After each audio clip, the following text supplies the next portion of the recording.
Hello and welcome to our latest video. Today we're going to be focusing on tips to survive the torturous querying process.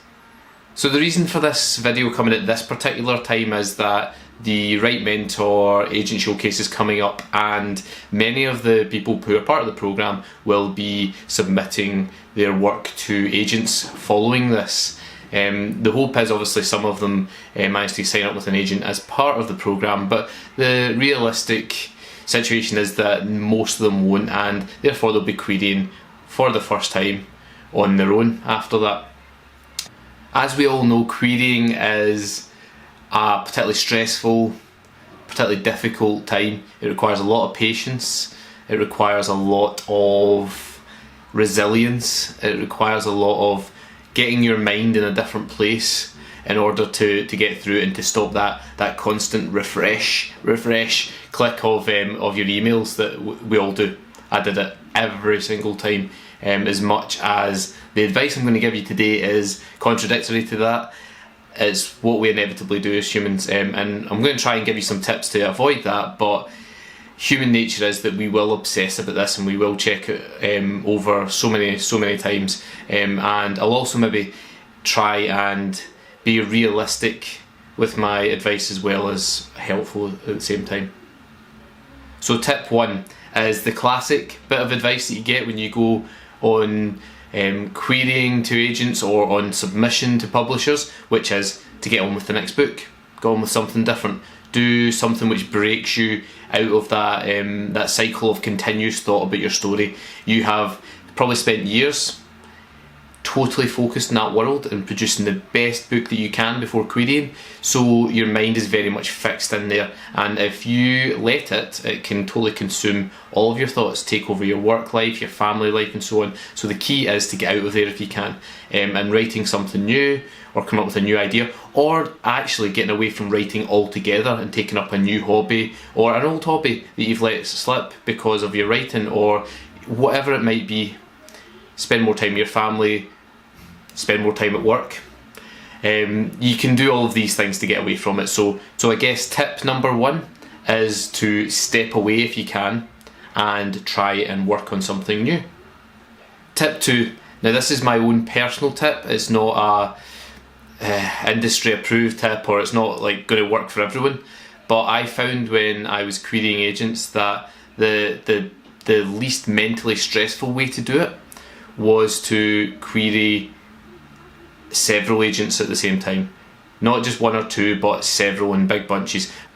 Because although there's often that standard advice where you should query 1 or 2 at a time in case you get any feedback which you can then implement, so you can then query again with an improved manuscript, my experience is that I've never received enough detailed feedback to make a significant difference to my book that I would then improve it for a future query. So while loads of agents were personalised and complimentary and so on in their rejections to me, no one ever said specifically, here's a developmental edit and here is a letter which states exactly how you can improve this. It's always very general, and that's understandable, of course, because they have so little time that they simply can't give feedback to those that they're going to reject. So I don't really hold a lot of value in that whole only query 1 or 2 agents at a time. In my experience, when I've queried en masse, which I did with my later books, I had far more responses, far more success than I did in my earlier books where I went 1 or 2 at a time. And that's probably because the books that I wrote later on were better, but I still think that's in terms of your mental health, that is a better way to approach it, because you're just spending less time waiting. You're going to get more responses in a shorter period of time, which is good for you in terms of not having those long periods of silence. And I just overall, in terms of mental headspace, was better when I approached it in that way. So tip 2, query en masse in large bunches. Don't query individual agents 1 or 2 at a time. Tip 3, do your research. You may well have only done minimal research when initially querying the agent, and I suggest you actually do a lot more than that, but I understand time and life and so on get in the way, and you can't spend several hours on every agent. So therefore, So while you're waiting, that's a good use of your time, is to be researching agents, find out more about them, go into Publishers Marketplace, look at the number of sales that they've done over the last couple of years, look at the kinds of deals that they've done, who they have sold the books to, which publishers. Is that along the right lines in which you envisaged your book being sold to? Do they represent other people who write similar things to you? Do they have a good reputation within the community? And it's very easy to find these things out nowadays. Obviously Twitter's a big talking place for the writing community, but there's other ways as well. There's also Query Tracker, of course, which you can use to help measure the average response times for particular agents, or there tends to be like a queue system on there. It's obviously authors putting it in themselves, but there's like a queuing system, and you can see roughly when agents are responding to and either rejecting or requesting different submissions on the timeline there, which is great. It can help put your mind at ease to think, oh, actually, well, they're still like a month behind on their submission, so I'm not going to worry too much about them. Or you could say, oh, actually, they have rejected something which came in after mine, so that means they might be considering mine. And actually, those are dangerous mind games to get into, to be honest, because often when you daydream and imagine that these things are the case, they're not necessarily always. So, but yeah, Query Tracker is great for keeping an eye on these things and just giving yourself realistic expectations of the time frames in which you think you're going to hear a response. So tip 3, research your agents, go into Query Tracker, Publishers Marketplace, all different places, find out a little bit more about them, particularly if you get a request. So tip 4, relating to requests which I've just mentioned. If you do get a request, many agencies ask for you to inform them of that so that they know that another agent is looking at the full manuscript. If you do so, it might encourage them to speed up a little bit. Not always. They are still very busy and priority obviously goes with their current clients, but they will, I think, in my experience, be more likely to read your manuscript quicker, your query quicker, if you have told them that you've got a full request. So I would let them know. My experience, as I say, is that generally causes them to say, quick email back saying, oh great, thanks for letting me know, I'll get onto this as soon as I can, or something similar.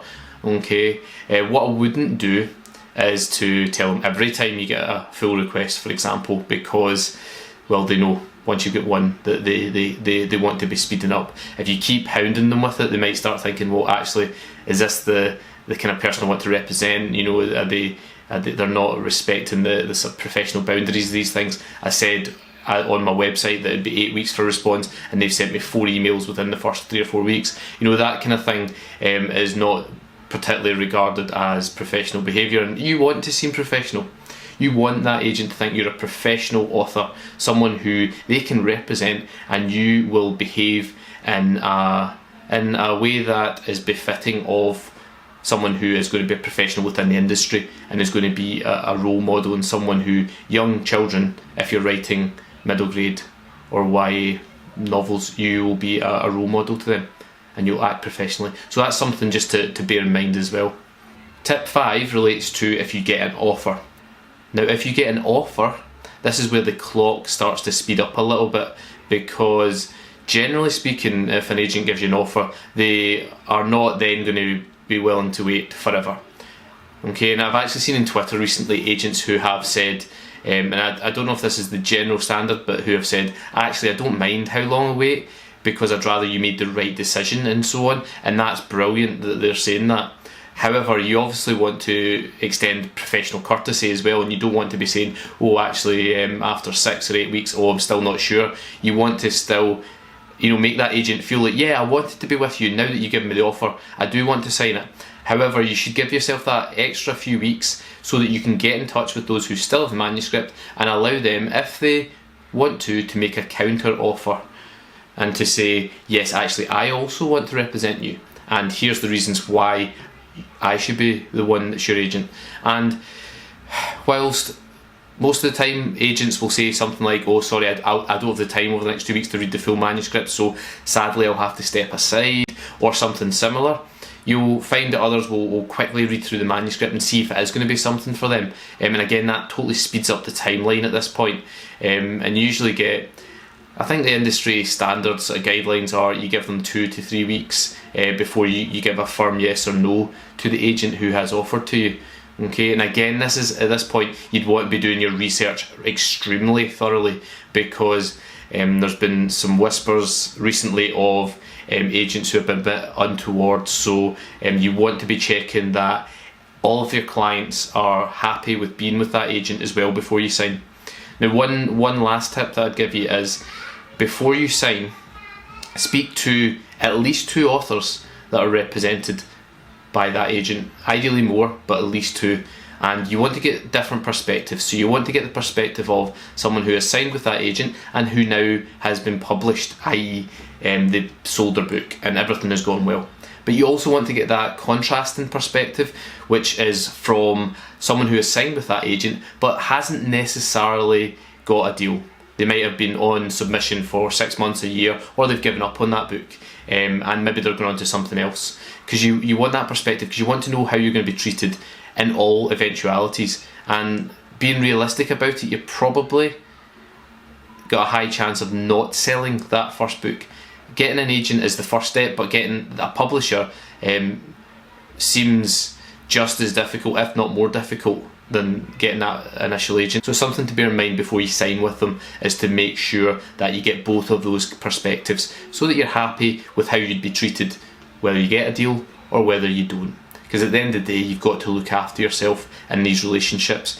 I know a few people who have been with agents and it's not worked out for whatever reason, and it is a tough place to go to after that. So make sure you make the right decision in the first place.